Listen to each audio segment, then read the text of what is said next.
ઉપરી અધિકારીઓના કનડગતથી કંટાળી વતનમાં જઈ આપઘાત કરી લેનાર સરકારી કર્મચારીના પરિવારને ન્યાય ન મળતા દલિત સમાજ દ્વારા રેલી કાઢી કલેક્ટરને આવેદનપત્ર અપાયું હતું।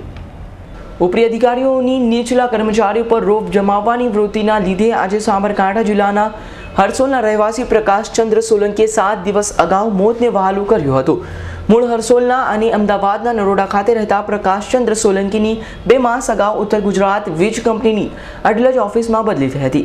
ત્યારે તેમની જ ઓફિસના નાયબ ઇજનેર શ્રીમતી સીટી જાની અને કાર્યપાલક ઇજનેર GS એન્જિનિયરે માનસિક ત્રાસ આપવાનું શરૂ કરતા પ્રકાશચંદ્ર કોઈને પણ કહ્યા વિના પોતાના વતન હરસોલમાં આવ્યા હતા અને રાત્રે પોતાના જ મકાનમાં ગળે ફાંસો ખાઈને આત્મહત્યા કરી હતી, જેમાં આજ દિન સુધી પોલીસની ઢીલી નીતિને લઈ આરોપીઓને પકડવામાં ન આવતા દલિત સમાજ દ્વારા રેલી કાઢી કલેક્ટરને આવેદનપત્ર આપ્યું હતું।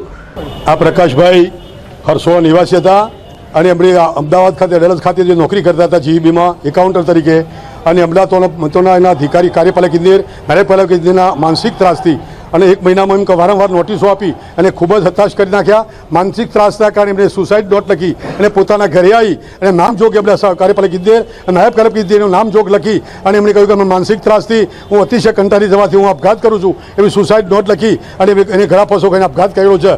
જેથી કરી અને આવા અધિકારીઓ સામે આજે 7 દિવસે તલોદ પોલીસ સ્ટેશનમાં એની FIRનો ગુનો દાખલ થયો છતાં પણ આ સુધી આરોપી પકડાયા નથી। એ ના પકડાવાના કારણે આ દલિત સમાજમાં આક્રોશ પેદા થયો છે। જેથી કરીને આવા આપખુદશાહી જે લોકો જે કર્મચારીઓ પર જે આપખુદશાહી ચલાવે છે, જેથી કરીને કર્મચારીઓ જે આવા કેટલાય કર્મચારીઓ પોતે આપઘાત કરે કે પછી જે માનસિક રીતે તણાવમાં જે રહ્યા છે એવા અધિકારીઓ સામે કાયદેસરનો પગલો લેવો જોઈએ અને આ લોકોની ધરપકડ સત્કરે થાય એવી અપેક્ષા રાખીએ છીએ। દીપક સિંહ રાઠોડનો રિપોર્ટ S9 ન્યૂઝ હિંમતનગર।